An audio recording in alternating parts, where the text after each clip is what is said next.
ప్రజల త్రాగునీటి సమస్య పరిష్కరించుకుంటే సెక్రటేరియట్ ను ముట్టడిస్తామని మాజీ మంత్రి సనత్ నగర్ ఎమ్మెల్యే తలసాని శ్రీనివాస్ యాదవ్ హెచ్చరించారు. శుక్రవారం ఆయన సనత్ నగర్ లోని Subhash Nagar, Kailash Nagar, C type quarters, DNM కాలనీలలో అధికారులతో కలిసి పర్యటించి స్థానిక ప్రజల సమస్యలను అడిగి తెలుసుకున్నారు. ఆయా ప్రాంతాల ప్రజలు అదనంగా నీటి సమస్యను ఎమ్మెల్యే దృష్టికి తీసుకొచ్చారు. ఒకవైపు తీవ్రమైన ఎండలు, మరోవైపు నీటి కొరతతో తీవ్ర ఇబ్బందులు పడుతున్నామని ఆవేదన వ్యక్తం చేశారు.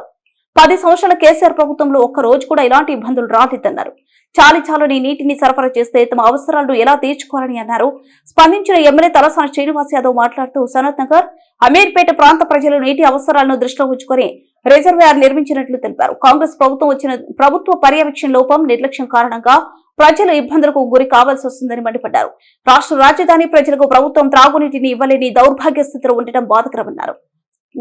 నల్లాలకు విడుదల చేయడానికి లేని నీరు ట్యాంకర్ల ద్వారా సరఫరా చేయడానికి ఎలా వస్తున్నాయని ఎమ్మెల్యే అధికారులను ప్రశ్నించారు. ప్రజలు పడుతున్న ఇబ్బందులను దృష్టిలో ఉంచుకుని సక్రమంగా నీటి సరఫరా జరిగేలా చర్యలు తీసుకోవాలని వాటర్ వర్క్స్ అధికారులను ఆదేశించారు. నియోజకవర్గ పరిధిలోని ప్రజల సమస్యల పరిష్కారం కోసం కేసీఆర్ ప్రభుత్వం ఒక్క నియోజకవర్గానికి 5 కోట్ల రూపాయలు ఏడాదికి ఇచ్చిందని, కాంగ్రెస్ ప్రభుత్వం వచ్చిన తర్వాత ఒక్క పైసా ఇవ్వడం లేదని ఆగ్రహం వ్యక్తం చేశారు. కాంగ్రెస్ ప్రభుత్వం వచ్చిన నాటి నుండే ప్రజలకు కష్టాలు మొదలయ్యాయని స్పష్టం చేశారు.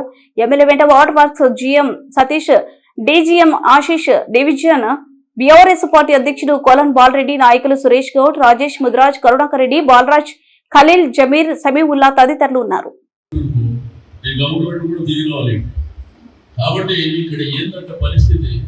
వాళ్ళకి 3 కార్పొరేషన్ చేసి మన వాళ్ళని అక్కడికి పంపించి, ఎక్కడైతే అనుభవం ఉన్నటువంటి వాళ్ళు ఉన్నారో వాళ్ళని తీసుకొస్తే ఎక్కువదే పోనీ అక్కడే మనం పని ఉపయోగించాలి అంటే ఆడ ఇన్ఫ్రాస్ట్రక్చర్ మీద మన కూర్చోలేదు, తీసుకుపోయి గాలి మీద వదిలేసి ఒక సిస్టమ్ని మనం ఎస్టాబ్లిష్ చేసుకొచ్చిన సిస్టమ్ని నాశనం చేసుకోవచ్చు. దానివల్ల ఈ అనేకమైనటువంటి ప్రాబ్లమ్స్ వస్తాయి. అసలు హైదరాబాద్ మంచినీళ్ళు లేకపోతే ఇదే గవర్నమెంట్ మనం కూడా కొత్తగా మీరు వచ్చే మన పైప్ లైన్ వేసినా, ఏమైనా రిజర్వాయర్ కట్టినా గతంలోనే ఇవ్వని చెప్తున్నాం. అవి ఏదికే శాతం కాదు కానీ బూతు పంటల దగ్గర మాత్రం రోజు అదే పని. అదేమవసరం ప్రజలకు కావాల్సిందే, వాళ్ళకు కావాల్సిన ఫెసిలిటీస్.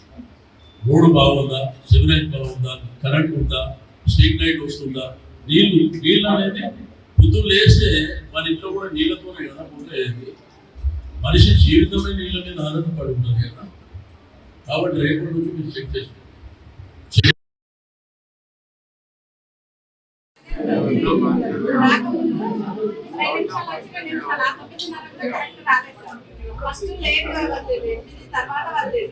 మళ్ళా 9:30కు ముందే పనిచేసింది. మళ్ళా కూడా 2 నిమిషాలు వచ్చింది, 2 నిమిషాలు పనిలేదు. మీ దగ్గరికి వచ్చిన తర్వాత మొన్న నిన్న ఇవాళ కొంచెం లావు వచ్చింది.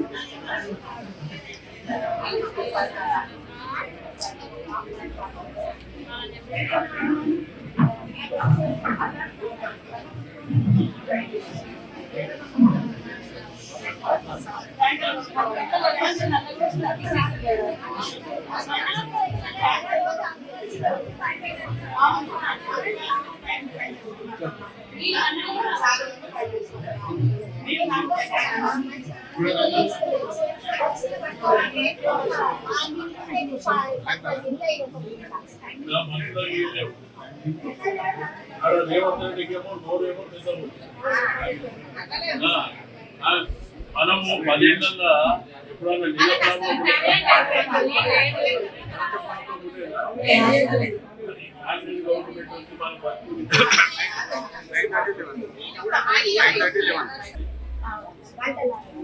నీళ్ళు వస్తున్నాయి, వాళ్ళకు కూడా కొన్ని ఇబ్బందులు ఉంటాయి. వాళ్ళకి ఏంటంటే బయట నీళ్ళు ఎక్కడికైనా రావాలి, ఆ నీళ్ళు ప్రస్తుత పరిస్థితిలో వాళ్ళు అంత పెట్టే పరిస్థితి లేదు. కాబట్టి ఈ వచ్చేటి సరిగ్గా ఇస్తే సరిపోతుంది, అది చూద్దాం ప్రెజర్ ఎక్కువ. కాబట్టి వాళ్ళకు కూడా ఏంటంటే ఎల్లుండి నుంచి మీరు ఇంకా 2 ఎల్లుండి వాళ్ళు ఇచ్చిండ్రు, రేపు అయితే ఎల్లుండి ఈ 2 టర్ములు ఎల్లుండి తర్వాత మళ్ళీ మాట్లాడుకోవడం కానీ ఆ మాట్లాడుకోవడం ఇంప్రూవ్మెంట్ రాకపోతే మళ్ళీ నేను ఇంటికి వచ్చి వాళ్ళు వచ్చి మొత్తం వీళ్ళ పై ఆఫీసర్ కూడా వచ్చి ఆ చేసే వరకు వదిలిపెట్టేది లేదు.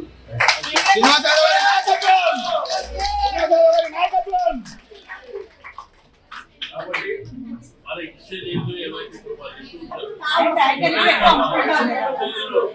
ట్యాంకర్లు అమ్ముకోవడం ఎక్కువైపోయింది. అది మెయిన్ మందల ట్యాంకర్లు అమ్ముతారు. అమ్ముకోవడం ఎక్కువైంది నీళ్లు. మనుషులకు ఏమో తాగడానికి నీళ్ళు ఇవ్వరు. ఏదైనా కానీ ఎల్లుండి నుంచి నీళ్ళు ఇంప్రూవ్ కాకపోతే ఇంకొక ట్యాంక్ అమ్మకుండా బాధ్యత కూడా రాదు.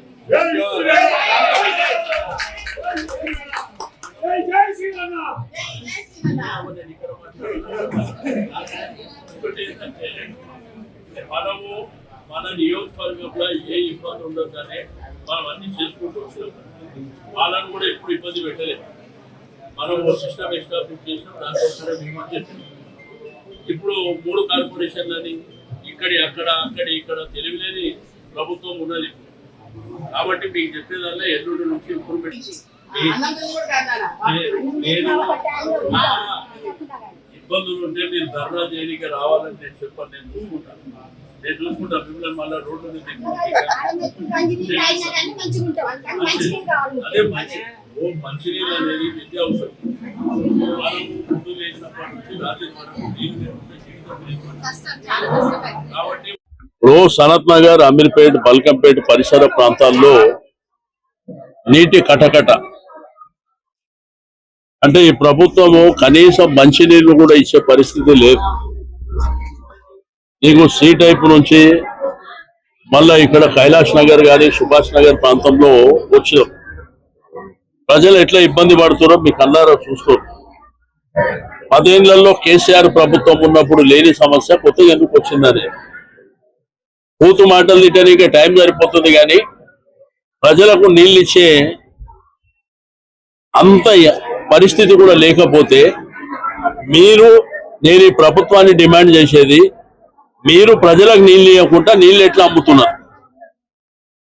ఒకవేళ ప్రజలకు నీళ్ళు ఇవ్వకుండా నీళ్ళు అమ్మితే మీ రిజర్వాయర్ల దగ్గరికి మీ అమ్మే నీళ్ళు ఎట్లా తీసుకుపోతారో కూడా చూస్తా.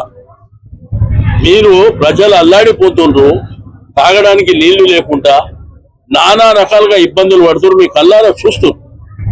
అయినా ఈ ప్రభుత్వానికి సోయి లేదు, కనీసం అడిగే బాధ్యత లేదు. తాగడానికి ఇప్పుడు నిత్యావసరం ఏంది? మనం ఉదయం లేవగానే రాత్రి వరకు నీళ్లతోనే, ఏ ఇష్యూ అయినా కానీ నీళ్లతోనే ఉంటుంది. పొద్దున్న లేచి ముఖం కడుకోవాలన్నా, స్నానం చేసుకోవాలన్నా, ఛాయ్ తాగాలన్నా, అదే విధంగా దేవుడికి పూజ చేయాలన్నా, బయటికి వెళ్ళాలన్నా నీళ్లతోనే ముడిపడి ఉంటుంది జీవితం అంతా. కాబట్టి వెంటనే ఇదంతా రెక్టిఫై లేకపోతే మరి పెద్ద ఎత్తున ప్రజల్ని చైతన్యవంతం చేసి మరి మీ ప్రభుత్వం మీద ఒత్తిడి చేయడమే కాకుండా సెక్రటరియట్ కూడా ముట్టడి చేస్తే గుర్తుపెట్టుకోండి.